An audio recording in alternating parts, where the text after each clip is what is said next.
Bonjour à tous, bienvenue dans cette nouvelle vidéo. Aujourd'hui au programme, on va parler foot et plus précisément sur le Real Madrid. Depuis un peu plus de 2 ans, le Real Madrid peine à obtenir de bons résultats ou du moins des résultats comparables à ceux obtenus pendant la période des 4 Ligues des Champions remportées en 5 ans. Un effectif vieillissant et pas entièrement renouvelé, les problèmes financiers engendrés par la pandémie. Bref, le Real Madrid est en phase de transition et on va tenter de s'imaginer l'effectif que pourraient avoir les Madrilènes la saison prochaine ou pour les saisons à venir. C'est parti pour cette nouvelle vidéo.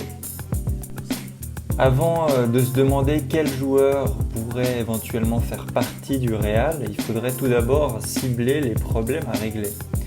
Un des problèmes majeurs et qui traîne depuis 2018, c'est le départ de Cristiano Ronaldo à la Juventus. Le Real s'est séparé d'un des meilleurs joueurs du monde qui marquait en moyenne 40 ou 50 buts par saison. Alors évidemment, il faut combler ce trou et on peut constater que ce trou n'a jamais été vraiment comblé depuis lors. Alors certes, Benzema a réalisé de très bonnes saisons, comme l'année dernière, mais ce n'est jamais assez pour combler le départ de CR7. On a aussi Bale. Alors Bale, il n'a pas réussi à reprendre le leadership de cette équipe du Real. Et puis on a eu l'arrivée d'Hazard. Aussi important qu'il puisse être dans une équipe, il n'a pas les caractéristiques d'un réel buteur comme Ronaldo.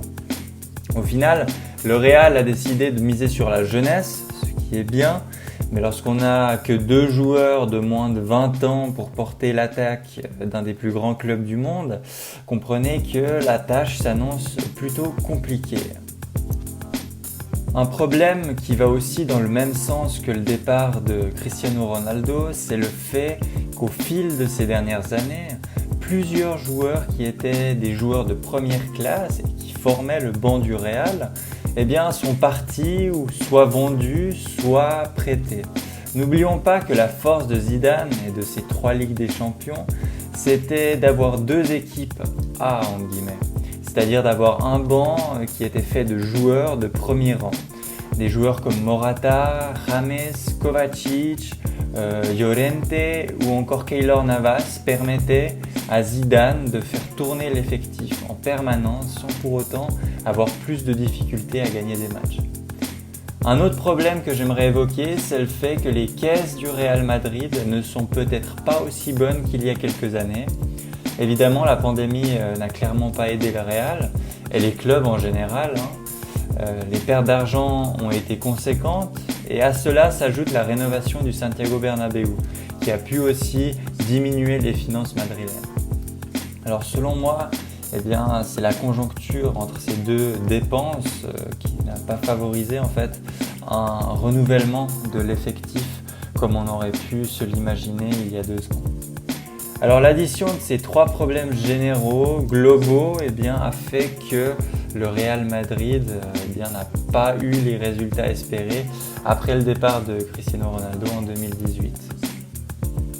Alors le Real Madrid, comme je l'ai dit avant, est en phase de transition à mon sens. Ils ont déjà beaucoup misé sur la jeunesse en recrutant Vinicius, Rodrigo, Kubo, etc.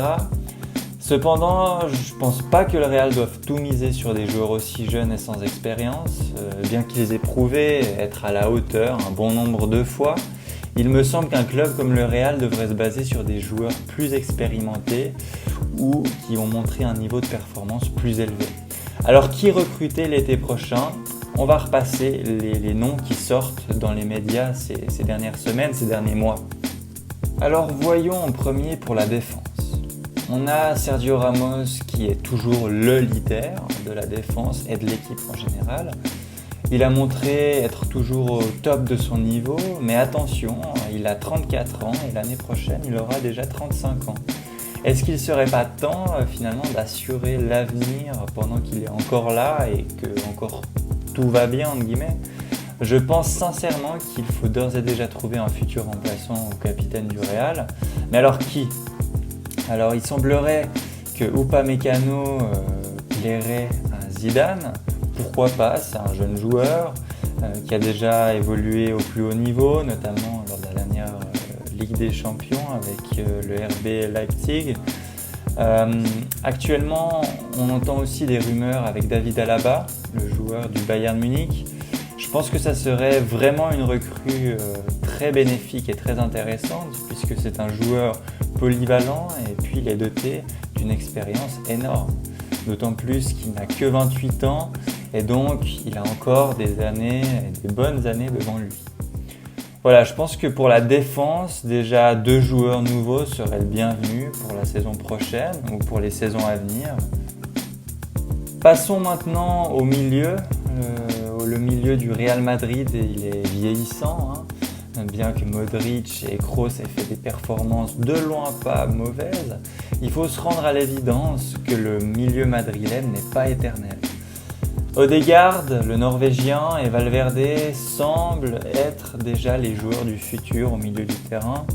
Cependant, il reste le poste de Casemiro qui se retrouve sans véritable doublure. On sait que ce poste est très important dans les plans tactiques adoptés par Zidane. Alors on pourrait s'imaginer qu'il recherche un double de Casemiro, mais alors qui ? On pourrait penser à Pogba, qui ne cesse d'être une rumeur depuis déjà quelques temps. Cependant, ce n'est pas un joueur possédant exactement les mêmes caractéristiques qu'un Casemiro. Et aussi à voir le prix que Manchester United propose, mais au vu des complications qu'il y a déjà pu y avoir par le passé, on peut douter qu'il vienne l'été prochain. Sinon, on a aussi des rumeurs à propos de Fabián Ruiz, le joueur de Naples. On pourrait imaginer un échange Ruiz-Isco, par exemple, car ce dernier ne s'est pas montré au niveau ces derniers temps et il semblerait même qu'il ait été mis sur la liste des transferts par le Real. Alors pourquoi pas ? On a pu voir aussi dans les médias que Zidane s'intéresse beaucoup au jeune français Camavinga.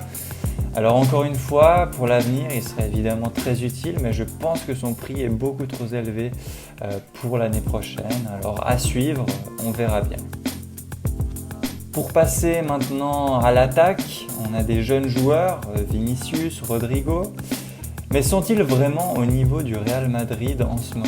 Alors selon moi, et je l'ai déjà évoqué un peu plus tôt, il manque cruellement d'expérience et pour un grand club, ne miser en attaque pratiquement que sur 2 jeunes sans grosse expérience, c'est plutôt risqué.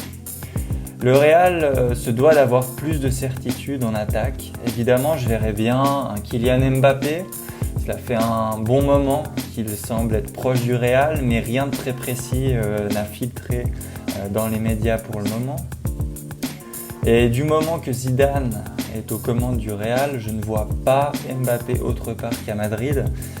Cela permettrait vraiment de combler ce trou laissé par Ronaldo, d'autant plus que le français serait un atout au niveau marketing, financier et au niveau du jeu en lui-même.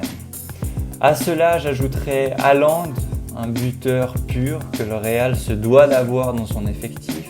Il est jeune, il est buteur, c'est ce dont a besoin le Real Madrid en ce moment pour éviter la pénurie de buts. Donc, pour finir cette vidéo, faisons le 11 que le Real Madrid pourrait avoir l'année prochaine ou dans les années à venir. Au goal, Courtois, ça ne change pas à mon sens, il s'est montré très largement à la hauteur ces derniers temps et surtout l'année passée. En défense, à gauche, je mettrai Mendy qui est devenu une valeur sûre sur le côté gauche au Real. Au centre, Varane, qui est encore jeune et qui, à mon sens, doit incarner le futur au Real. Et puis, il serait accompagné de David Alaba, un joueur très polyvalent et surtout doté d'une grande expérience. Et à droite, Carvajal, qui ne déçoit que très rarement. Au milieu, Casemiro, Odegaard et Valverde. Je pense que dans un futur proche, on peut se contenter de garder ce milieu. En attaque, à gauche, je mettrai Hazard, qui on l'espère retrouvera son niveau, qui était le sien en Angleterre à Chelsea. Je mettrai ensuite Kylian Mbappé en buteur et pourquoi pas Haaland à droite, même si ce n'est pas tout à fait sa position. Donc voilà en gros l'effectif que j'imagine pour les années à venir. Évidemment, ce ne sont que des hypothèses. Probablement que le Real n'arrivera pas à recruter autant de gros joueurs dans un futur proche. au vu du prix de certains comme Haaland ou Mbappé. Donc voilà pour cette vidéo, je vous laisse donner votre avis en commentaire, comment le Real pourrait se réarmer pour les années à venir. Je vous laisse mettre un like si ça vous a plu et vous abonner. À bientôt pour une prochaine vidéo.